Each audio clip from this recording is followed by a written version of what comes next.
Mặt trời hồng dịu muôn hoa khuê sắc, ngày lên lối đêm trôi qua gọi nắng.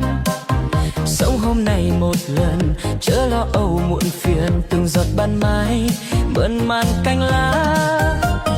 Đời còn dài, bạn tôi ơi vui nhé, gạt đi hết cho yêu thương tìm đến.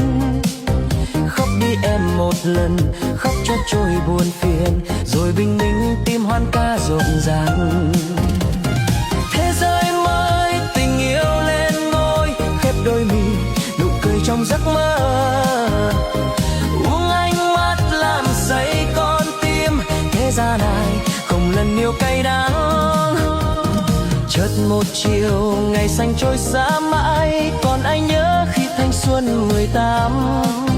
Hãy vui lên cuộc đời đã cho ta kiếp người, cười lên đi cho yêu thương gọi mời.